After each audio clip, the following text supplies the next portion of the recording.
Study Section 3. Major dramatic forms tragedy. Classification of drama in this study is largely informed by the usual conventional forms, namely tragedy, comedy, satire, epic, burlesque, one-act play, tragicomedy, farce, slapstick, melodrama, ballad, opera, etc. The first three, tragedy, comedy, and the epic drama, we regard as the primary forms, while others constitute their subsets. It is our intention in this chapter to focus attention more on the principal dramatic forms, partly because they are basic forms which most students are likely to keep encountering in their study of drama, and partly because of space constraints, since we intend to be as detailed as possible. Besides, dramatic forms that we consider secondary in this study do not bear as much significance in form, content, quality, and quantity as to make their relevance imperative in this study. Classical Greek tragedy. Tragic drama in classical Greece, particularly since the early decades of 5 BC, had quite distinct changes and phases in the course of its development over the ages. The form of classical Greek tragedy that has come to be recognized by critics is the tragic form approved of by the great classical literary critics Aristotle in his Poetics. At the time Aristotle wrote the Poetics, Greek tragic drama has come of age in terms of quantity and quality, having evolved through the lyric tragedy, the surplice, the ode, and the middle tragedies. For example, Thespis had added one actor to the chorus, considered as the protagonist at the time. Aeschylus, also the first of the great playwrights, had added a second actor, while Sophocles, the playwright whose Oedipus Rex served as Aristotle's model in Poetics, has added a third actor. Therefore, it was possible for a critic of Aristotle's status to formulate a set of literary canons which to date have wielded so much influence on literary creativity and criticism, not only in classical Greece but throughout the entire world. There are several characteristics that are fundamental to Greek tragedy, some of which are worth mentioning here. Classical Greek tragedy, according to Aristotle, was intended to serve a definite purpose of effecting a catharsis. Catharsis is a purgational process through which the souls of man is purged through fear and pity. This cathartic feeling is better experienced than explained, because no explanation has successfully captured the physique trauma that the audience experiences when watching a Greek tragedy or any other play rich in cathartic elements. Greek tragedy, we must quickly add, does not end in the death of the tragic hero. For example, Oedipus the king is left alive and free, even though he chooses to go into self-exile. He is redeemed and to a great extent perfected or ennobled through suffering. Through suffering, he experiences a distillation of spirit, purge of his excesses and flaws, and like every Aristotelian tragic hero, he never has a second chance, at least not as king of Thebes.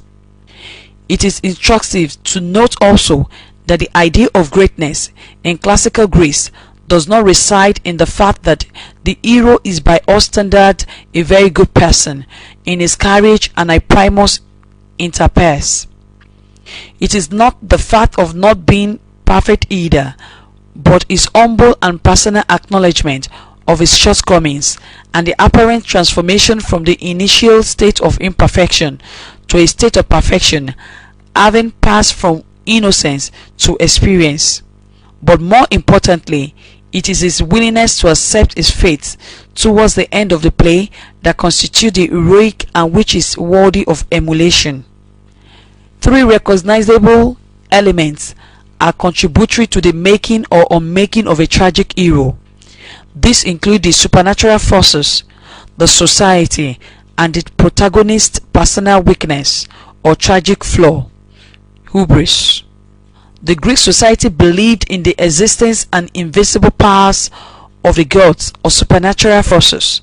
This is given graphic representation in the plays of Achilles and Sophocles. To these great playwrights and others like William Shakespeare, Olorotimi, and John Pepper Clark, Becederemo, man is to the god a mere toy, whose misfortunes are their delights. This is aptly captured in the words of Shakespeare's Henry. As flies unto wanton boys, so are we to the gods. They kill us for their sports. This is why anyone would wonder why the god decided to put a curse from birth on Oedipus or Odewale, or on Cephal's lineage, or on why Olotu, Ogrepe, Kengide, and Ibobo are doomed even before setting off on their makeshift raft.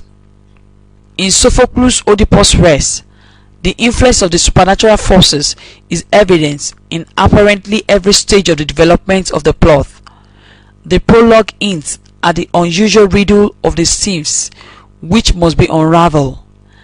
At the birth of baby Oedipus, we again notice the presence of the supernatural forces, particularly the pronouncement of a curse on Oedipus as revealed by the oracle, that the conspiracy of Queen Jocasta and King Laius to destroy the baby in order to stall the wish of the gods is aborted in an unusual and questionable manner, clearly points to the fact that the gods are truly in charge.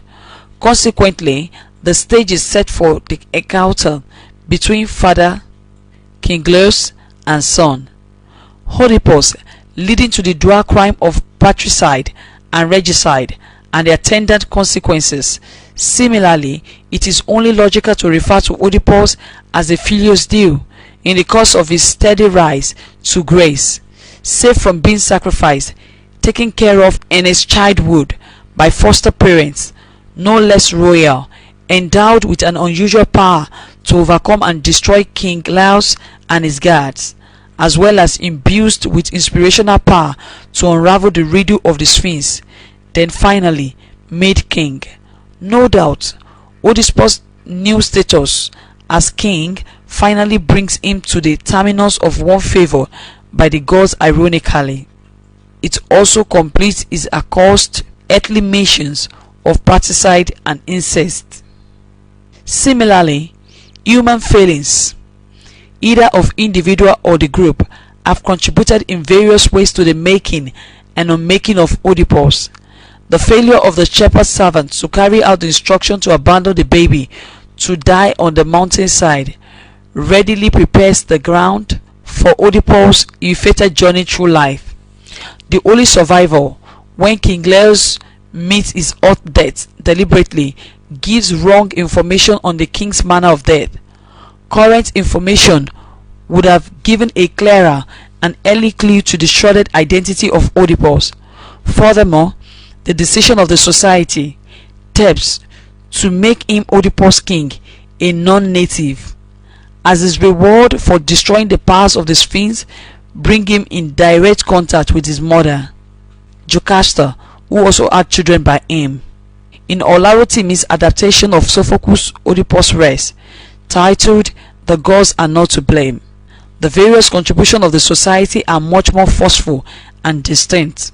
The domestication of the play, which is formed by certain idiosyncrasy that apparently characterize a post-colonial African society, is crafted so perfectly to reflect how society has contributed to both the heroic stature as well as the fall of King Odewale. For example, the issue of land dispute, which has sacked many communities in Africa, the problem of ethnicity and tribalism, and the problem of land dispute and land fraudsters, all of which most African communities still have to contend with today. Their social problems and man-made. But for envy, Odewale's drunken uncle, who sees the possibility of the former inheriting the great wealth of the hunter Ogundele and his wife Mobike, Odewale's foster parent would not have referred to Odewale as a butterfly, the statement which sent him on a quest of his true identity. But for Kakalu, son of Atiki, who defrauds Odewale by selling a parcel of land which belongs to King Adetusa, there would not have been any encounter between Odewale and the king, who later turns out to be his biological father. The misunderstanding arising from the true ownership of the land could have been resolved amicably, but for the tribalistic tendency in both King Adetusa and Odewale, King Adetusa pokes fun at the twisted tongue or bush language of Odewale. For Odewale, it is the last thing he hardly could bear to see his tribe insulted. He vows, "I will die first." He kills the elderly man, his father, and does fulfill the first assignment of the gods. In addition, having successfully led the Kutuje people against the Ikolus, the former willingly crowned Odewale, contrary to the traditional procedure, king in recognition of his immense contribution. This well-intended gesture turns out to be the last straw that seals his fate, to the degree that it serves as a catalyst to his fulfillment of the gods' final mission for him, the heinous crime of incest. All of the above show the extent of society contribution to making a tragic hero of Odewale like Oedipus Rex. A protagonist's tragic weakness or flaw, otherwise called hubris, is equally fundamental to the tragic process. By tragic flaw, we mean a personal weakness innate in the protagonist, and which he or she can neither contain nor change. For example, King Oedipus shares similar traits of personal weakness with King Odewale. Both are choleric as well as aggressive in their impatience. Both are blind in their pride. We may consider this trait too as necessary complement of heroic virtues like courage, determination, prowess, etc.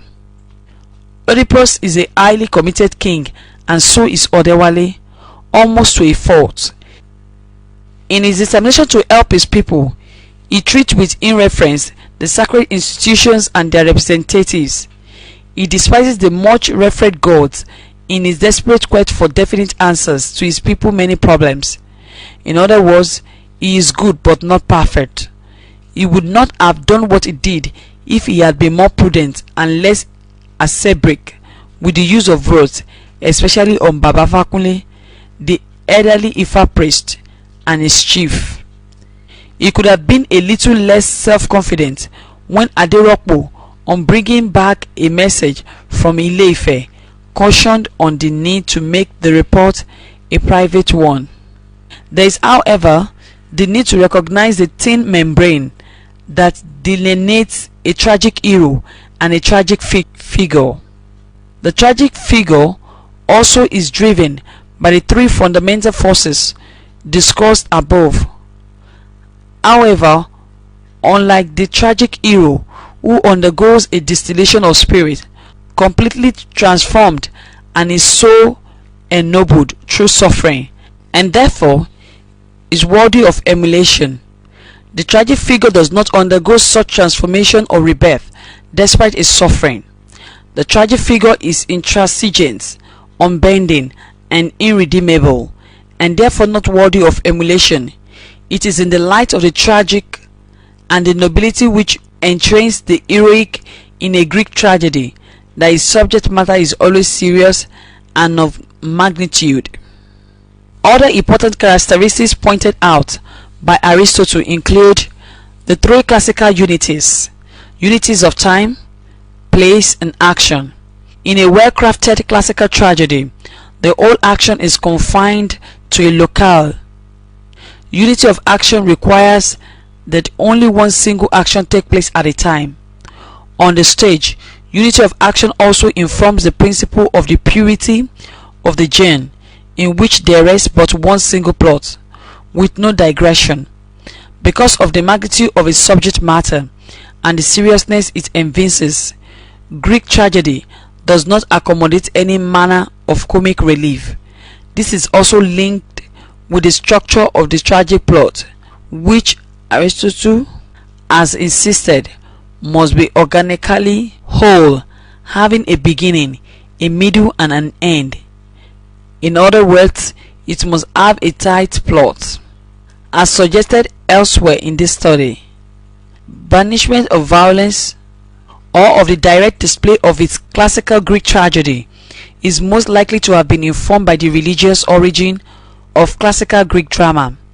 Most plays have been performed right in the temples of some gods, and which invariably did not permit a direct display of violence. It is also possible to conclude that since the primary objectives of the classical Greek tragedy had been to entertain as well as encourage noble behavior, any display of direct violence was carried out off stage and then reported on stage.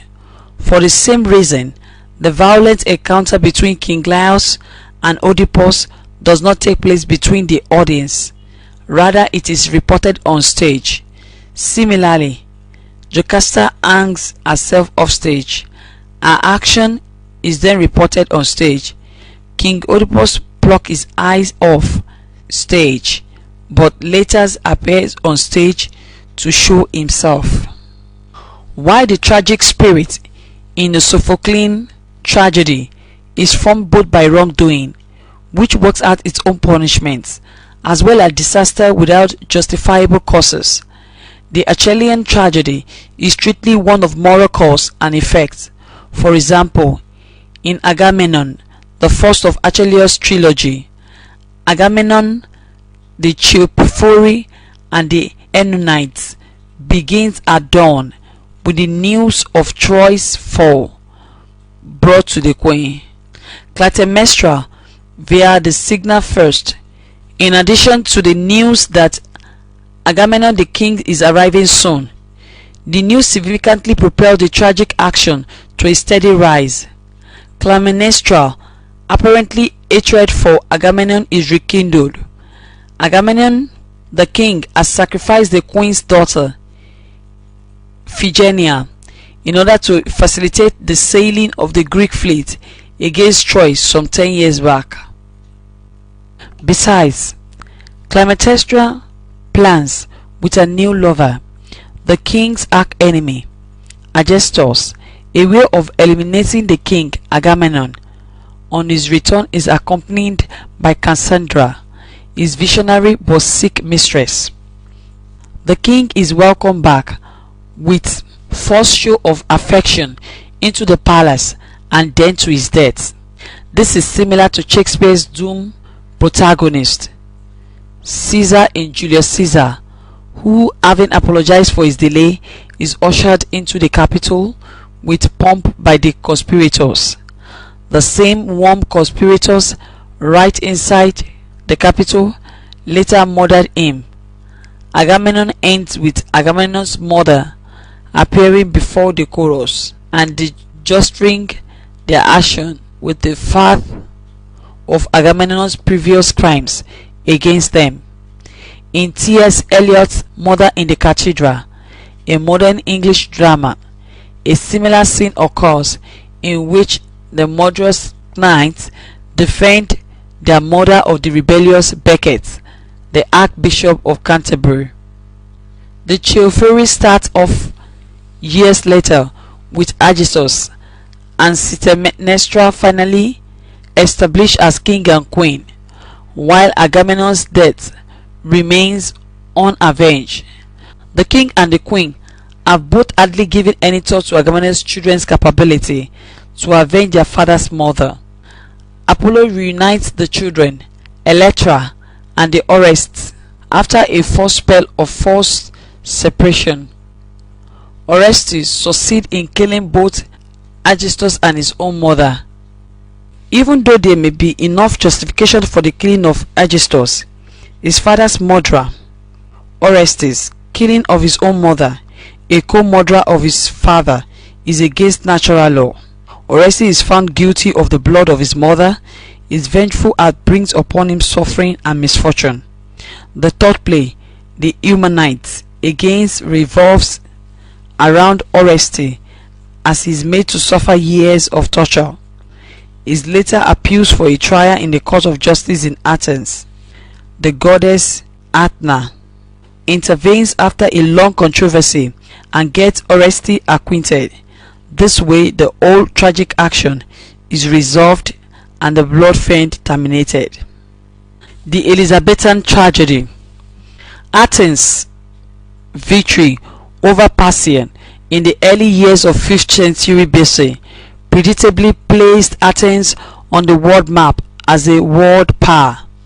Besides becoming commercially prosperous, Greece had enjoyed relative peace and political stability.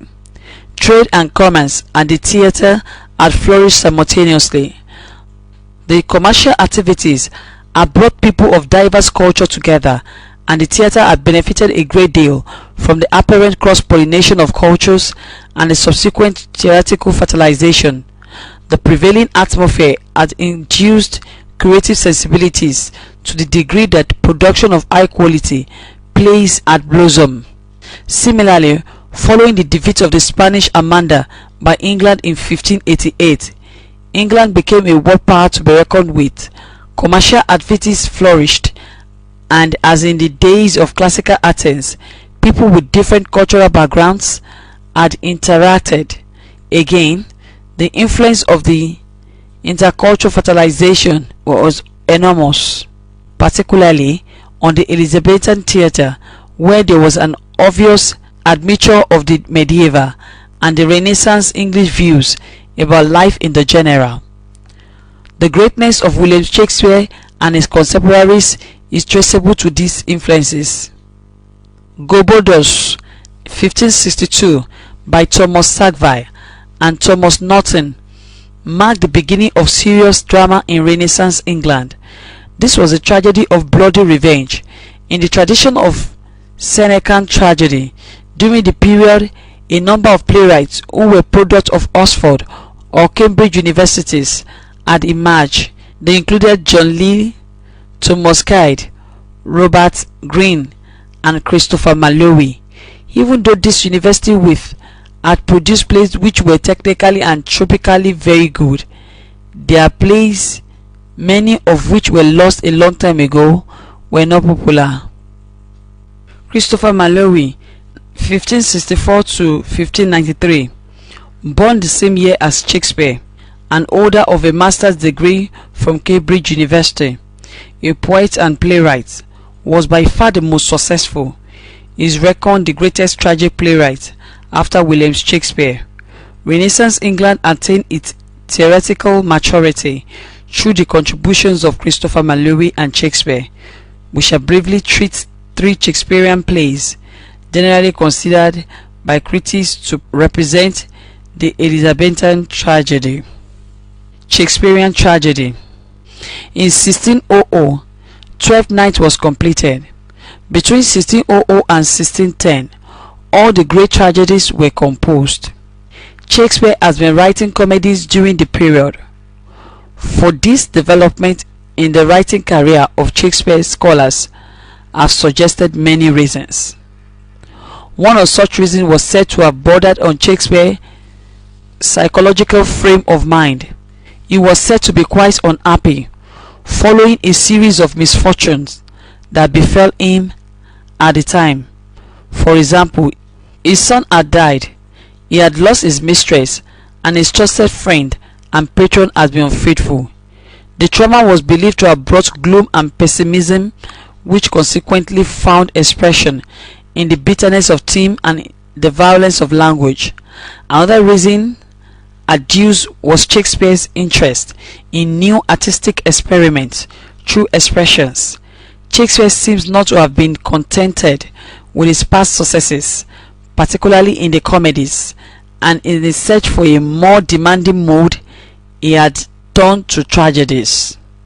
Some critics have suggested too that there were more fundamental reasons which touched on wider national issues and which in turn had informed the emergence of Shakespeare's tragedies between 1600 and 1610.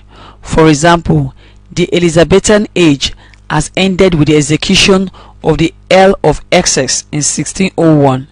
2 years before the death of the Queen, the effect of this historical event had brought upon Shakespeare a feeling of shock and disillusionment. After Queen Elizabeth reigned, King James I, the nation experienced a steady fall in normal standards, and there emerged the Jacobean age of disenchantment, disillusionment, and bitterness, an era of gloom and pessimism. Tragedy before Christopher Marlowe and William Shakespeare had been concerned with the kings. In medieval times, the tragic concept was woven around the death or disaster of the hero. The typical Shakespearean tragic hero is not necessarily a king or someone of noble birth, but highly placed with excellent qualities and a personality of grandeur. For example, Hamlet and Lear are kings. Macbeth is a nobleman who becomes king, while Julius Caesar and Gaius Coriolanus are two Roman army generals. Most significantly, it is the qualities in these characters that are writing emphasized. Othello, the Moor of Venice, excelled by sheer merit of his excellent qualities. In classical Greek tragedy, recognition is given to three elemental forces: supernatural, societal, and hubris or tragic flaw. Similarly, Shakespearean tragedy accommodates the three elements as represented in the direct involvement of the supernatural forces or their agents, witches, and recognizable ominous signs in Macbeth, Julius Caesar and the Tempest, societal forces in Othello, trust of Iago, societal influences in Julius Caesar and Coriolanus. The tragic hero, even though of excellent personality, is not completely absolved from blame. Caesar's tragedy stems from the fact that he is convinced he will find a good support in Brutus, his very close friend. But to his utter dismay, Brutus draws his dagger, gestures his approval of the conspirators' action, and adds his own cut to the numerous others. Brutus stabs his best friend, Caesar. For Caesar, it is an experience of self-discovery that something is fundamentally wrong with himself and not with his killers anymore, since his trusted friend Brutus is even one of them. He admits therefore that he is not fit to live if he is so unwanted as to warrant his best friend having a hand in his murder. Then falls Caesar. We must emphasize here, it's not a stage direction, it is Julius Caesar's admission or willingness to accept this conspirator's verdict that since the Romans find his life unbearable, he deserves to die. Julius Caesar thus completes his tragic heroic cycle through his last-minute regeneration. This again brings us to the deep moral and spiritual significance of Shakespearean tragedy. For instance, at the beginning of a Shakespearean tragedy, we observe human relationships which are severed by the end of the tragic play. Important values, in other words, are affirmed more emphatically at the end. Similarly, cathartic elements abound in Shakespearean tragedy. Catharsis here essentially amplifies the sense of greatness, as the audience is privileged to watch the grandeur of a human soul passing through purgatory or through redemptive suffering. Despite these striking characteristics which it shares with classical Greek tragedy, Shakespearean tragedy differs in a number of ways. For example, there is no strict adherence to the three classical unities. On the issue of time, Shakespearean tragedy does not recognize the 24-hour limit of action as suggested by Aristotle. The concept of unit of place is not accommodated in many of Shakespearean tragic plays. Antony and Cleopatra, for example, bestrays at least two different nations, Rome and Egypt. Furthermore, the classical unity of action coupled with such details as the purity of the gens, that is, the absence of digression or a topicality on directional plot devoid of things like comic relief, etc. One single action taking place at a time on stage are not adhered to in Shakespearean tragedy. Peripetial or denouement, which has been inappropriately described as reversal of fortunes, is a feature of classical tragedy. It is also present in Shakespearean tragedy, foregrounding the dramatic irony. Othello's Trust of Jago is a good example. Other examples exist in Macbeth, King Lear, and Julius Caesar. Anagnorisis, the recognition of the reversal of fortune, leading to the regeneration of the tragic hero through a distillation of spirit, constitutes an important characteristic of classical Greek tragedy. The process of regeneration is achieved through the anagnorisis. The Shakespearean tragic hero, by the end of the play, is never the same as he was at the beginning of the play. He is thoroughly purged, cleansed, reborn.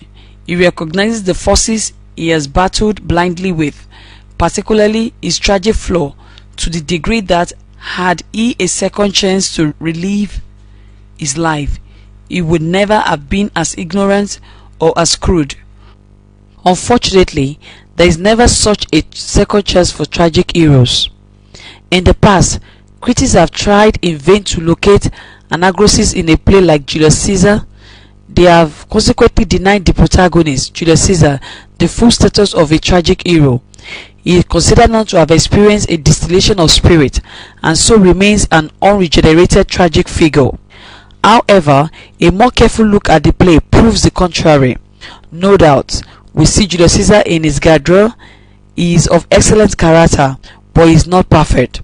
Whether or not he is ambitious, he is self-conceited and is consumed in his obsessive quest for what is perfect, moral, or ideal state. A governance informed by good conscience and an established code of conduct and the rule of law. Julius Caesar's uncompromising position is mistaken for pride and pig-headedness. The conspirators are convinced that if for any reasons Julius Caesar is crowned king, he is likely to turn a dangerous dictator. The only solution they conceive of is death to the dictator. His discovery of Brutus, his closest friend and confidant as one of the conspirators, compel his acknowledgement of the true reality and an affirmation of his irrelevance in Rome, hence his rejection by the ruling class in Rome. Although most of the Shakespearean tragedies have organically whole plot structure, the claims of tightness of the plot is tenable insofar as cases of comic relief and other digressional events are considered contributive to the development of the plot or the reinforcement of the theme. This is similar to what obtains in major epic poems, where the use of digressions reinforces rather than weakens the plot or the themes. Although the subject matter of the Shakespearean tragedy is serious and of magnitude, the Elizabethan spirit tends to accommodate comic scenes even in tragedy. They heighten, through suspense and surprise, the tragic action. Besides, in order to allow for a similar amplification in the use of spectacle, different actions are often allowed to go on simultaneously on stage. Usually, this is backed up with masks, like observed in the direct display of violence on stage, such as war scenes, which often lead to death and corpses littering the stage. These developments are anti-classical principles of banishment of violence on stage, but they do essentially form major characteristics of Elizabethan tragedy, which are briefly undertake textual analysis of two Shakespearean tragedies. King Lear. Of all the tragedies written by William Shakespeare, King Lear has most complex plots. There is an abundance of materials in the play. These include events and experiences involving a large number of characters, many of whom are of great dramatic significance. One notices, however, in the play that the different elements of a vast and variegated plot are packaged in such a way that the final effect is neither diffused nor lacking in focus. The most apparent device which foregrounds Shakespeare's good management of a plot, as diverse as King Lear, is the interrelationship of the various characters in terms of plot and dramatic action.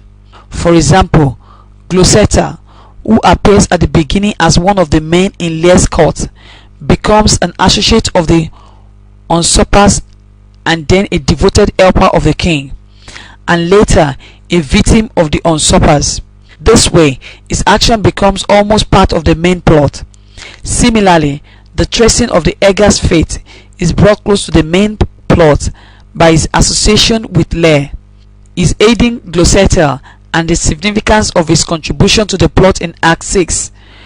In addition, Edmund's plotting against Edgar and Gloucester could easily have been a separate line of action, but it is again woven into the main plot through the two sisters who are involved with Edmund. It is instructive to emphasize, too, that Shakespeare's conscious management of a complex plot in King Lear is noticeable in the way he binds together the public and private emotions and the resolution of private conflicts between parents and children, between rivals, lovers, and which also determine the state of affairs in the kingdom. In order to achieve this unity, Shakespeare has chosen to shed aspects that are of less dramatic importance in order to avoid unnecessary distraction from the main thrust of the topicality. For example, after the scene of Cordelia betrothed, a scene which particularly exposes Lear's obtuseness, we no longer hear or see anything of France and Burgundy. Similarly, Kent and Cordelia we see only in relation to Lear. Nothing is known about their private lives as individuals. In the same vein, Cornwall and Albany are presented only in their relationship to the principal character and no more.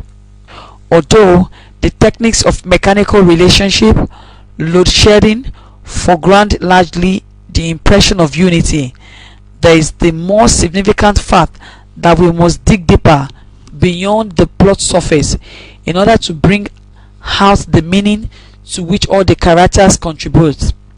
In order to understand the meaning of the play, we have to examine the Lear-Gloucester plot which converge the work together. In this case, similarities are perceivable. Each parent is deceived by one child or children, leading to the mistreatment of another child, who ironically returns to treat his unkind parent with a genuine filial action. At the same time, there are differences in terms of details, so that Shakespeare could not be simply repeating the same tune. Besides, the Gloucester plot is deliberately subsumed under the Lear's, hence the Gloucester plot constitutes a subplot which especially reinforces the Lear plot. Lear and Gloucester's are both good examples of the tragic hero. We empathize with both, even though we realize that their sufferings are logically connected with and largely informed by their hubris.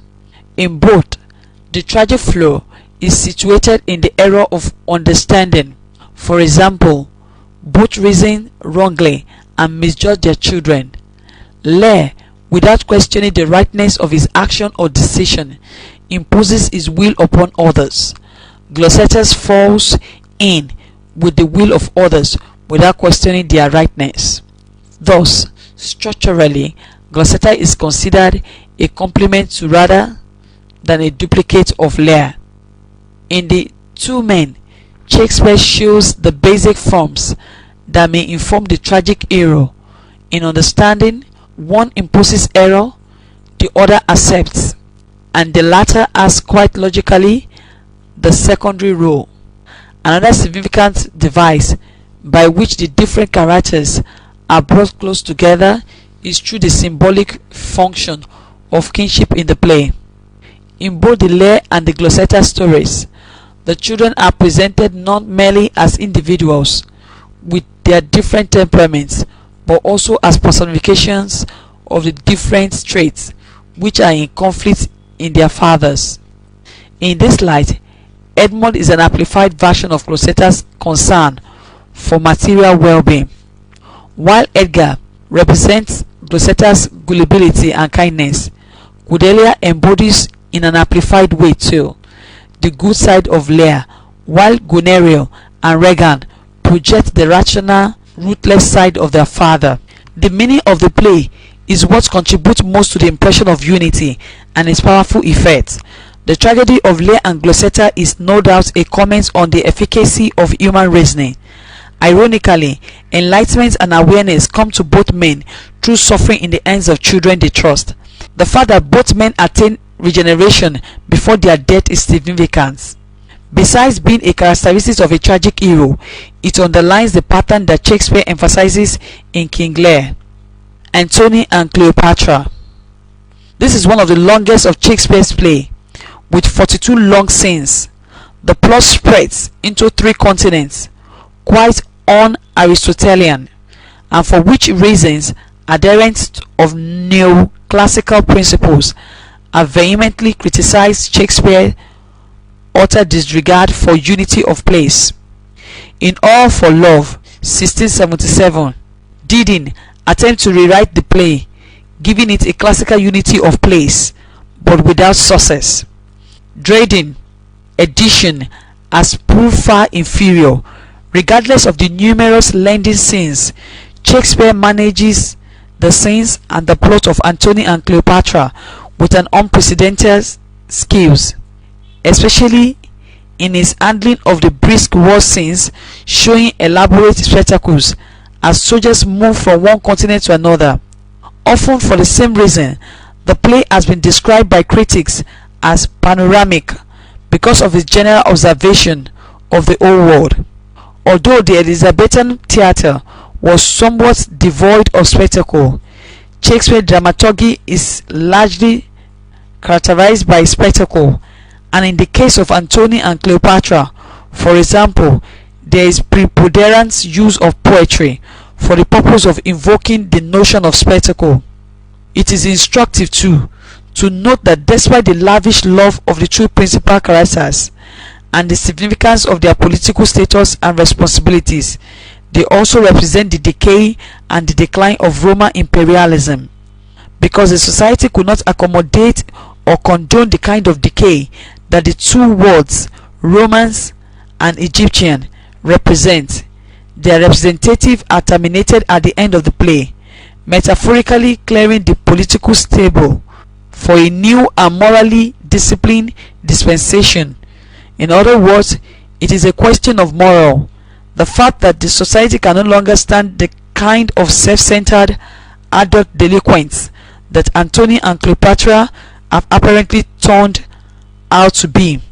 Usually, the play is regarded as being on the borderline of tragedy.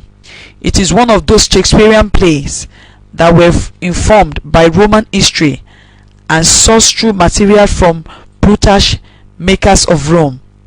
Others in this category include Julius Caesar and Coriolanus.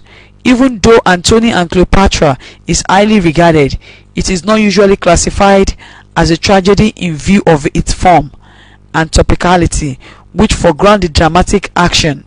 The death of the major characters notwithstanding, as we have explained elsewhere in this study, Shakespearean tragedy is largely hinged on the end magnitude of a man battling with fate, a man who is incapacitated by his own fragile flaw to appreciate early enough a clear perception of reality. This is not so with Antony and Cleopatra Illic, which is apparently anti-moral and therefore lacking in noble sign did. The two principal characters possesses clear visions, but have deliberately choose their own ways of life. In a more contemporary sense, Antony lacked excellent morale and is grossly irresponsible, a Roman general who suffers a decline in his career as a soldier. Is like the biblical rich fool who loses the whole world in order to gain the object of his heart's desire. Cleopatra, like John Milton, who in his Renaissance epic Paradise Lost concentrate more on the activities of the fallen Satan and his cohorts, Shakespeare give prominence more to Antony's failure than his success. Like Romeo and Juliet, the play is a romance, but instead of juvenile delinquency found in Romeo and Juliet, this time around adult displays the delinquency. As we watch both Antony and Cleopatra engage in an illegal love affair and wanting puerility, the lovers are quite aware of possible opposition, but choose rather unwittingly to pursue their personal interests in a Promethean fashion and stubbornness, regardless of the serious implication of their irresponsible behaviors. In what could be described as Byronic or Luciferian spirit, they willingly sacrifice themselves to the goddess of love in the end. To them is an escape from the reality of marital life. The beauty of Cleopatra, the Egyptian queen, ensnares Antony. He is recalled to Rome on the grounds of threatening civil wars and the death of his wife Flavia. The misunderstanding between Octavius Caesar and Antony is settled and sealed with Octavius' marriage to Antony. The triumvirs makes peace with Pompey. Caesar, however, attacks and defeats Pompey, gets rid of Lepidus, and speaks scantily of Antony. Antony returns to Cleopatra and makes ready for war. At Actium, Antony's fleet is defeated. His friend Enobarbus deserts him. The climax of this unfolding event is the first report of Cleopatra's death, for which Antony stabs himself and is carried to Cleopatra. He finally dies in her arms. To avoid being disgraced as a captive, Cleopatra kills herself. Shakespeare's thematic preoccupations revolve around the passionate surrender to an illicit love. The victory of the so-called illicit love over practical politics and moral concerns, and the significance of the victory of the ill-fated lovers over circumstances even in death. This brings us to the question of love and how Shakespeare perceives it. There are two broad ways of looking at the issues. It is either we simply hinge our speculation on the fact that as a guardian of a society mores, the playwright does not approve of moral indiscipline of any form, and especially the one that threatens the home. Besides, given the unpredictable socio-political climate of the first decade of the 17th century, 1601 to 1610, when William Shakespeare is believed to have written most of his tragic plays, the playwright seems to be sending a warning to politicians and public office holders of the consequences of divided loyalty. In other words, no responsible leader pursues personal interests at the expense of the people. The warning is still very relevant today. At another level, it is obvious that Shakespeare believes very much in the concept of love. However, love as a universal phenomenon is complex to comprehend and yet often taken for granted. Shakespeare's contention seems to be that love mercuric magnitude is such that no human heart could contain, control, or even harbor. Because of societal barriers, the world does not provide enough room for love to survive and flourish. Therefore, the world chokes love agents, and in the process makes the agents victim of circumstances rather than victim of love. For example, the fact of Antony's failure to wake up to his responsibilities as an army general and political pundit, and his utter disregard of basic moral codes, are sufficient to stifle the love the two lovers have for each other, Besides, it is a society that determines rightly or wrongly what is moral and what is not. This is evident in Romeo and Juliet and Antony and Cleopatra. In his historical account, Plutarch condemned Antony's love.